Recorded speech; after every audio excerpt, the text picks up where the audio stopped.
जी आपका चैप्टर आप लोग लिखोगे भूमंडल, भूमंडल की बात करेंगे आप लिखोगे जैवमंडल, भूमंडल नहीं जैवमंडल। जी हाँ, हेडिंग लगाओगे आप लोग जैवमंडल एवं भूदृश्य, जैवमंडल एवं भूदृश्य की बात करें, ये आपका चैप्टर यहाँ से हो जाएगा। अब पहली बात तो गुरुजी इन दोनों के बारे में बता दो, ये होता क्या है। जैवमंडल का मतलब क्या होता है? जैवमंडल का मतलब है जो जीव है और इस जीव के चारों तरफ जो तत्व होते हैं उन्हें कहा जाता है जैवमंडल। मतलब पृथ्वी और इस पृथ्वी के ऊपर पाए जाने वाले जीव और उसके चारों तरफ जो विद्यमान जो वातावरण होता है उसे कहा जाता है आपके जैवमंडल कहा जाता है। मतलब बेसिकली जैवमंडल का मतलब है कि पृथ्वी का समस्त भाग जहाँ पे जीव विद्यमान है उसे जैवमंडल कहा जाता है।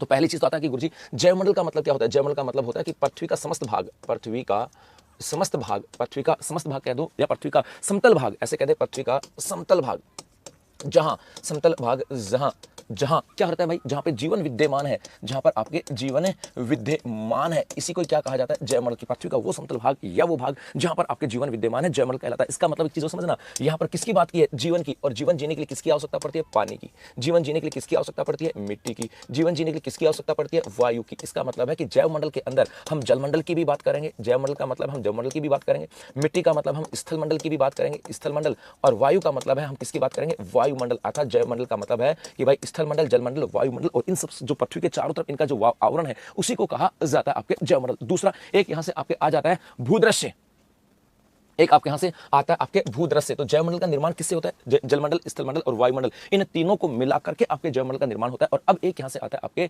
भूदृश्य की बात की जाती है कि गुरुजी भूदृश्य क्या मतलब होता है? भूदृश्य का मतलब होता है कि पृथ्वी पर दृश्य, पृथ्वी पर ऐसे कह दूं धरातल पर दृश्य, धरातल पर जो दृश्य होते हैं ना, उन दृश्य की बात करें उन्हीं को कहा जाता है भूदृश्य। और यहाँ पे धरातल का दृश्य का मतलब है कि इस धरातल पर बहुत सारे दृश्य हो सकते हैं। यहाँ पर आपको मैदान भी देखने को मिल सकते हैं, आपको यहाँ पर मरुस्थल भी देखने को मिल सकते हैं, आपको यहाँ पर पठार भी देखने को मिल सकते हैं, तो आपको यहाँ पर पर्वतमाला की बात करें ये भी देखने को मिल सकते हैं, तो आपको यहाँ पर दलदल भी देखने को मिल सकती है, दलदल की बात करें तो इस पृथ्वी के ऊपर विभिन्न प्रकार के जो स्ट्रक्चर है, गहरी खाइयां भी होती हैं, उन्हीं सबको कहा जाता है आपके, उन्हीं सबको हम लोग क्या कहते हैं? उन्हीं सबको हम लोग कहते हैं आपके भूदृश्य। भूदृश्य की बात यहाँ पर की जाती है सब, ठीक है। तो ये बात यहाँ से आ जाता है। चलो एक तो बात यहाँ से आ गई है। उसके बाद आता है कि गुरुजी यहाँ पे थोड़ा सा और आगे चले, इसके अंदर की क्या क्या बात यहाँ से आता है। तो बेसिकली इसके अंदर एक आप यहाँ से आती है खाद्य श्रृंखला की बात की जाती है जी। उसके बाद यहाँ से आता है थोड़ा सा कि गुरुजी अब और क्या क्या चीजें यहाँ से आ जाती है। तो यहां से आता सबसे इंपॉर्टेंट जो आती है वो आती है कि जैव मंडल की। अब सबसे इंपॉर्टेंट आता है कि जैव मंडल की बात करें, इस जैव मंडल को तीन बातें खास बनाते हैं। ऐसे कैसे आपको नोट्स बनाने हैं? जैव मंडल को तीन बातें खास बनाती हैं, तीन बातें खास बनाती है कि जैव मंडल की कुछ बातें हैं जो इसको अपने आप में यूनिक बनाती हैं, इसे अपने आप में यूनिक बनाती। पहली बात यहां से आता है कि सूर्य से पृथ्वी को लगातार उष्मा या ऊर्जा की प्राप्ति होती है। पहली बात नंबर एक, पृथ्वी को सूर्य से लगातार ऊर्जा की प्राप्ति होती है, ऊर्जा की प्राप्ति होती है। अब आपको थोड़ा सा मुझे यहां पर बताना है, जो चीजें मैं आपसे पूछ रहा हूं, क्योंकि चीजें हमें पढ़ते चलना। जैसे यहां पर मैंने कहा कि पृथ्वी को सूर्य से लगातार ऊर्जा की प्राप्ति होती है, तो ये तो है आपके सूर्य, ये तो सूर्य है, और ये आपके है पृथ्वी, ये तो है आपके पृथ्वी। और इस सूर्य से जो आती हैं उन्हें कहा जाता है सौर विकिरण। उनको क्या कहते हैं? सौर विकिरण कहा जाता है। और आपको यहां से बता दूं कि सौर विकिरण दो प्रकार की होती हैं। सौर विकिरणें दो प्रकार की होती है मेरे बच्चों। तो यहाँ पर एक मैं इधर यहीं पर लिख रहा हूं, इसके साथ साथ ही कि सौर विकिरण की बात करें, यदि आपके आ जाए सौर विकिरण की बात करें, ये जो है ना आपके दो प्रकार की होती हैं, दो प्रकार की। कौन कौन सी? एक तो होती है आपके लघु और एक होते हैं आपके दीर्घ। जी हाँ, एक सौर विकिरण होते हैं लघु सौर विकिरण और एक होते हैं आपके दीर्घ सौर विकिरण। गुरुजी इनका मतलब है कि जो सूर्य से पृथ्वी पर आती हैं, सूर्य से पृथ्वी पर जो आती हैं उन्हें कहा जाता है लघु सौर विकिरण। और एक होती हैं आपके दीर्घ, अर्थात जो पृथ्वी से टकराकर वायुमंडल में चली जाती हैं, वायुमंडल में, उन्हें क्या कहा जाता है? दीर्घ। अर्थात सूर्य से विकिरणें आई तो ये सौर विकिरण है। और कौन सी हैं? तो याद रखना ये लघु सौर विकिरणें हैं। और उसके बाद में ये टकरा करके और पृथ्वी से टकरा करके वापस कहां जाती हैं? वायुमंडल में जाती हैं। वापस से कहां जाती हैं? वायुमंडल में। और इन्हें कहा जाता है आपके दीर्घ सौर विकिरणें। तो यहाँ पर पृथ्वी पर सूर्य से पृथ्वी पर ऊर्जा की प्राप्ति होती रहती है। और किस विकिरण में रूप में? ये आपके लघु सौर विकिरणों के रूप में प्राप्त होती रहती है। भाई नमस्ते। एक चीज और यहां से आता रहता है कि इस सूर्य के प्रकाश को पृथ्वी तक आने में समय लगता है। तो एक डाटा यहां से पूछता हूं, वो ये कि सौर प्रकाश को आ गया कि सौर प्रकाश कह दो या उष्मा को, सौर प्रकाश को पृथ्वी तक पहुंचने में लगा समय, पृथ्वी तक पहुंचने में में लगा समय। अब आप लोग कमेंट्स करके बताओ कि गुरुजी प्रकाश को, सौर प्रकाश को पृथ्वी तक पहुंचने में कितना समय लगता है। आता है ना एग्जाम में प्रश्न कि सूर्य प्रकाश को पृथ्वी तक पहुंचने में कितना समय लगता है। जी, तो एक बात तो ये खास होगी जो आपको पढ़नी है, और यहां पर मैंने एक प्रश्न बना दिया आप लोगों के लिए जी, क्योंकि आप बचपन से इसको पढ़ते आ रहे हो सब। दूसरा, पृथ्वी पर विशाल मात्रा में जल उपलब्ध है। दूसरी खास बात यहां से आती है कि पृथ्वी पर विशाल मात्रा में जल उपलब्ध की बात की जाती है। जल उपलब्ध है, और यहां पर आपके उनकी बात करें तो वो किस रूप में है, आपके महासागर के रूप में है, वो किस रूप में है, सागर के रूप में है, किस रूप में है, खाड़ी के रूप में है, किस रूप में है, झीलों के रूप में, अर्थात पृथ्वी के ऊपर। जी, 8 मिनट और 30 सेकंड, बहुत बढ़िया, 8 मिनट और 30 सेकंड। आप लोग कह रहे हो गुरुजी 8 मिनट और 30 सेकंड में सौर प्रकाश पृथ्वी तक पहुंचने का समय लेता है। बहुत बढ़िया जी हाँ। तो एक यहां से आगे आपके गुरुजी ये कि भाई पृथ्वी पर विशाल मात्रा में जल उपलब्ध है, और ये इसका फॉर्मेशन क्या हो सकता है, ये आपके सागर के रूप में है, महासागरों के रूप में है, खाड़ियों के रूप में, झीलों के रूप में यहां पर पाई जाती है सब। ठीक है, और एक पृथ्वी पर गैस, द्रव्य और ठोस तीनों पदार्थों का समन्वय पाया जाता है। और तीसरा महत्वपूर्ण बात यह है कि अपने इस पृथ्वी पर, तीसरी महत्वपूर्ण बात है कि पृथ्वी पर गैस, तरल और ठोस पदार्थों का समन्वय पाया जाता है। बस इतनी सी बात आपके यहां से आते हैं। तो जैवमंडल को 3 बातें हैं जो खास बनाते हैं, जो आपकी 7वीं कक्षा के अंदर आती हैं सब। जी हाँ, चलो आगे देखें।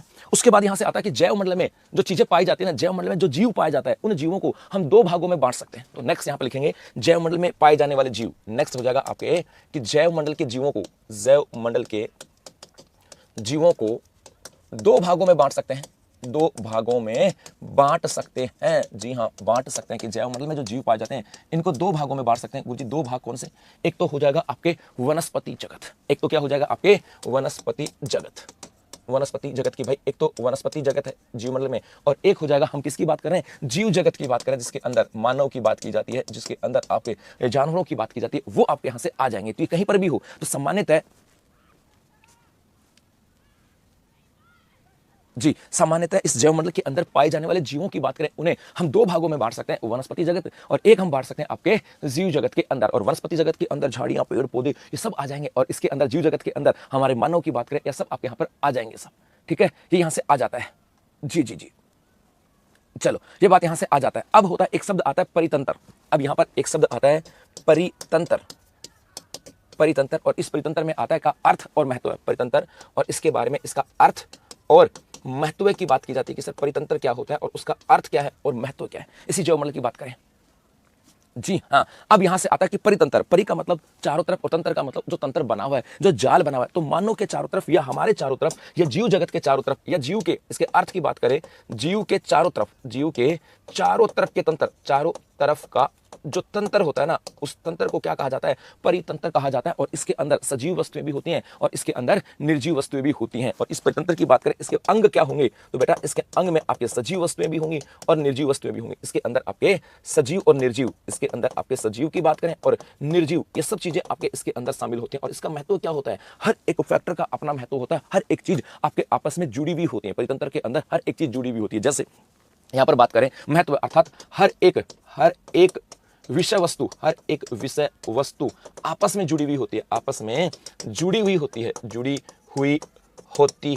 अर्थात एक दूसरे पर निर्भर होते हैं, अर्थात एक दूसरे पर क्या होते हैं, निर्भर होते हैं। और यदि एक कड़ी भी टूटती है तो पूरा तंत्र खत्म हो जाता है। यदि एक कड़ी भी टूटती है तो पूरा का पूरा तंत्र जो है ना, वो आपके यहां से खत्म हो जाता है। जैसे मैं आपको एक एग्जांपल देता हूं गुरुजी, इसके महत्व की बात करें, इस महत्व के अंदर यदि मैं आपके एक एग्जांपल दे दूं तो एग्जांपल आता है आपके खाद्य तंत्र की बात करता हूं मैं। इसकी बात करता हूं खाद्य तंत्र। खाद्य तंत्र का मतलब है कि इस खाद्य श्रृंखला के अंदर या खाने की चीजों की बात करें, इसके अंदर सब चीजें आपस में हैं और सब एक दूसरे के साथ जुड़ी हुई हैं। इसे तो आप सकते हैं गुरुजी कैसे? सबसे पहले देखो, यदि मैं यहां पर बात करता हूं, सबसे पहली बात करता हूं यहां से कि भाई ये तो हमारा सूर्य है, बात को समझना। ये तो हमारा क्या है, सूर्य, और इस सूर्य से क्या आई, उष्मा जी। और इधर ये हमारा है जल, ये हमारा क्या है, जल, और इस जल से क्या मिली, नमी मिली। और इस उष्मा और नमी से मिलकर के इस खाद्य श्रृंखला की बात करें तो बेटा यहां पर आपके क्या उग गया, एक इस घास के ऊपर, इस घास के ऊपर मैं कह दूं टिड्डी है, ये टिड्डी इसके ऊपर डिपेंड है, और ये टिड्डी जो है ना, इसे कहा जाता है प्राथमिक उपभोक्ता। इसको क्या बोलते हैं? प्राथमिक उपभोक्ता। प्राथमिक उपभोक्ता का मतलब है कि किसी वस्तु के ऊपर निर्भर होने वाला पहला उपभोक्ता, मतलब इस घास के ऊपर निर्भर पहला व्यक्ति कौन है? वो प्राथमिक उपभोक्ता है। वो क्या हो जाएगा? आपके प्राथमिक उपभोक्ता हो जाएगा भाई। क्या हुआ बेटा, क्लास रुक गई मेरी? नहीं चल रही ना क्लास? तो चल रही भाई, एक मिनट।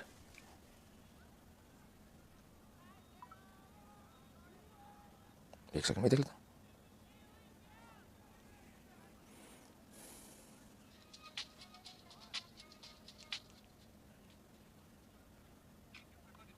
ऐड बहुत आ रही है।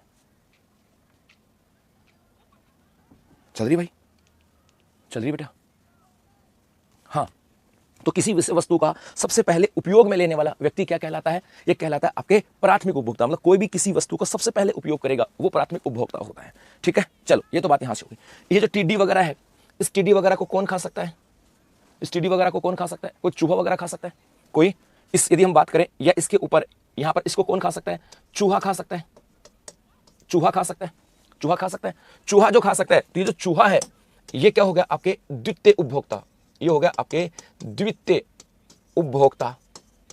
द्वितीय उपभोक्ता है। दूसरा, ये चूहा सर्वहारी भी है। गुरुजी इसका मतलब ये चूहा टिड्डी पे डिपेंड है, और ये चूहा इस घास को डायरेक्ट भी खा सकता है।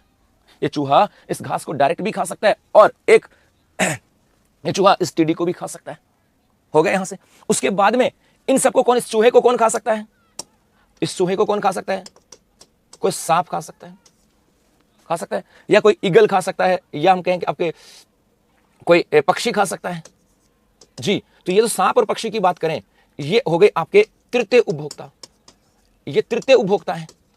और साथ साथ याद रखना, ये आपके मांसाहारी भी हैं। ये आपके मांसाहारी हैं।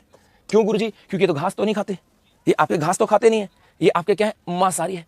उसके बाद में सुनना आगे, इसका मतलब गुरुजी बाद में क्या होता है? तो ये जो आपके सांप वगैरह हैं, सांप है, पक्षी है, इनकी मृत्यु होती है।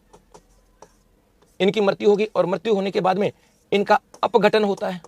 अपघटन का मतलब ये गलते टूटते फूटते हैं, और अपघटन होने के बाद वापस ये कहां पर आ जाते हैं? जमीन में। और जमीन से वापस किस रूप में आ जाएंगे? आपके घास के रूप में। इसका मतलब है, देखो ये एक तंत्र बन गया आपके यहां से, कि घास उगी थी, घास को टिड्डी ने खाया या चूहे ने खाया, उनको सीधा सांप ने खा लिया, और उसके बाद मृत्यु होगी और अपघटन होकर के जमीन में आ गया, और जमीन में वापस घास उग जाती है। इसका मतलब ये परितंत्र है, अर्थात चारों तरफ है। और इस परितंत्र के अंदर महत्व क्या है? कि एक चीज एक दूसरे के ऊपर आपस में चीजें टिकी हुई हैं, और यदि एक भी चीज ब्रेक डाउन होती है, एक भी चीज ब्रेक डाउन होती है, तो वो जो ब्रेक डाउन हुई, तो उसे पूरा का पूरा मामला यहां से बिगड़ जाएगा। अर्थात यदि सपोज करो यहां पर एक भी, यदि मैं यहां पर बात करूं प्राथमिक उपभोक्ता खत्म हो गया, यदि हम बात करें कि जी सपोज करो प्राथमिक उपभोक्ता खत्म हो गया, तो ना इसके लिए कुछ है और ना ही इसके लिए कुछ है। यदि ये खत्म हो गया तो वापस यहां पर इनकी संख्या बढ़ जाएगी। तो सब चीजें आपस में एक दूसरे के ऊपर डिपेंडेंट आते हैं, और इसी को एक तो इसे खाद्य जाल या खाद्य श्रृंखला भी कहा जाता है। इस खाद्य तंत्र की बात करें, इसी की बात करें, इसे एक शब्द और आता है, इसे खाद्य जाल भी कहा जाता है, और यह खाद्य श्रृंखला भी कहा जाता है साहब। और एग्जाम में आता है कई बार, प्राथमिक उपभोक्ता के रूप में, द्वितीय उपभोक्ता के रूप में और तृतीय उपभोक्ता के रूप में प्रश्न पूछा जाता है। प्रश्न पूछा जाता है भाई, ये बात यहां से आ जाता है। ठीक है, ये तो बात यहां से आ गई है। चलो आगे देखो, अब आता है भूदृश्य। अब आता है भूदृश्य की बात करें, ये तो था परितंत्र। अब आता है आपके भूदृश्य। भूदृश्य क्या होते हैं? भूदृश्य का मतलब है कि धरातलीय बनावट। भूदृश्य का मतलब क्या होता है? धरातलीय बनावट। की धरातल की जो बनावट होती है ना, इसे कहा जाता है आपके भूदृश्य। इसको हम लोग क्या बोलते हैं? भूदृश्य कहा जाता है। गुरुजी भूदृश्य के बारे में थोड़ा सा और बता दो। यदि भूदृश्य की बात करें, धरातलीय बनावट है, और मोस्टली यदि हम इनके वर्गीकरण की बात करें, तो बेटा इसका वर्गीकरण किया गया आपके तीन भागों में। तीन भागों में इसका वर्गीकरण किया है। और ये वर्गीकरण किसने किया है? तो एक व्यक्ति है जिसका नाम है सेल्सबरी। जी हाँ, एक व्यक्ति था सेल्सबरी, और सेल्सबरी के द्वारा धरातलीय बनावट या भूदृश्यों को तीन भागों में बांटा गया है। तीन भागों में, हाँ तीन भागों में। गुरुजी कौन कौन से? नंबर एक की बात करें, वो आते हैं आपके प्रथम प्रकार के भूदृश्य।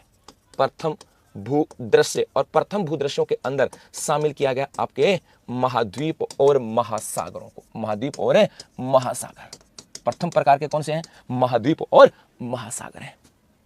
बजट की क्लास अभी जाऊंगा बेटा ऑफलाइन में, तब लूंगा जी। उसके बाद आते हैं आपके द्वितीय प्रकार की भू आकृतियां, द्वितीय भूदृश्य।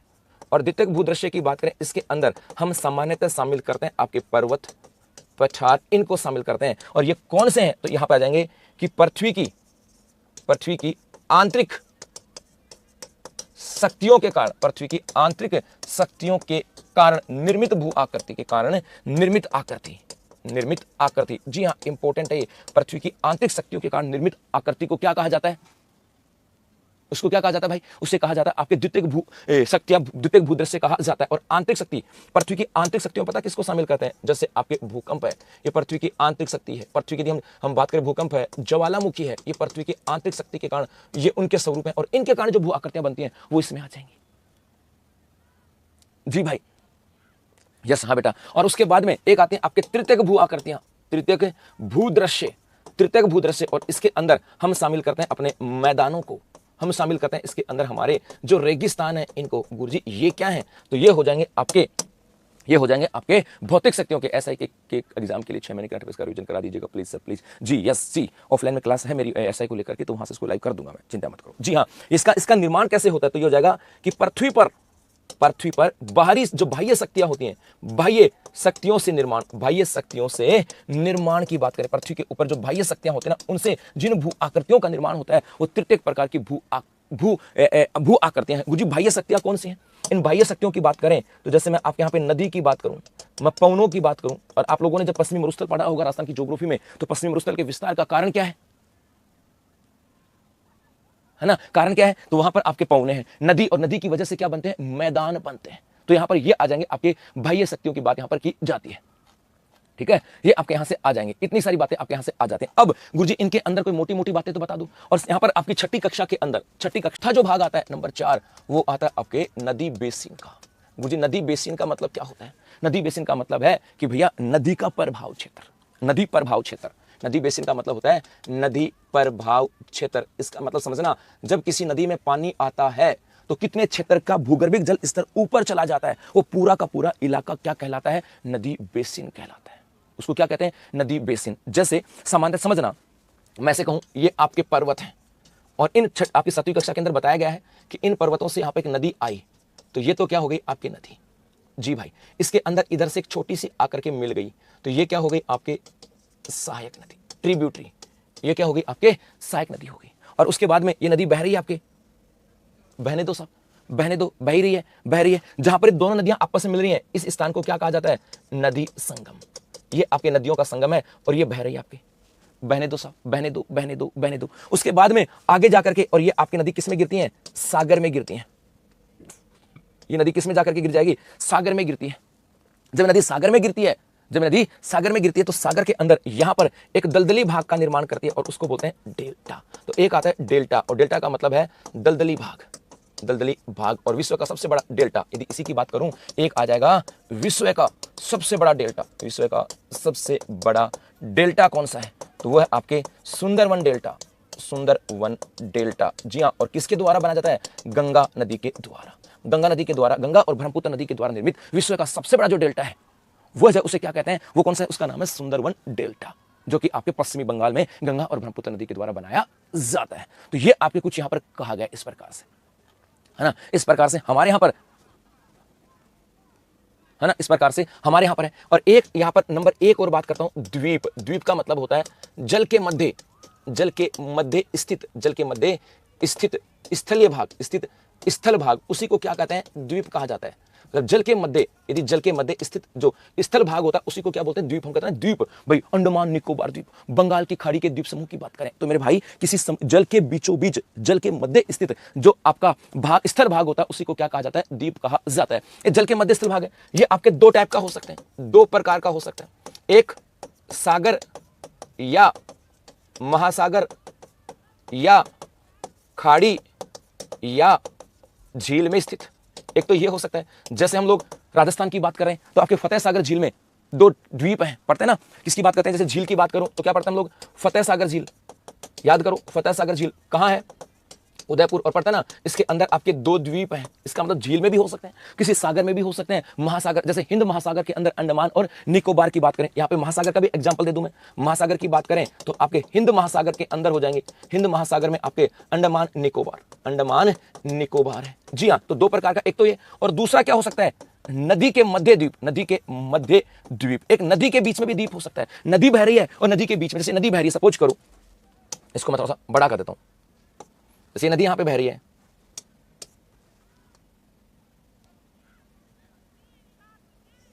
ये नदी बह रही है और इस नदी के बीचों बीच यहां पर कोई स्थल भाग आ जाए, इस नदी के बीचों बीच यहां पर क्या आ गया, कोई स्थल भाग आ गया जी, ये स्थल भाग आ गया, ये यहां पर आ गया, ये लो, ये स्थल भाग है, तो ये स्थल है, ये आपका क्या है,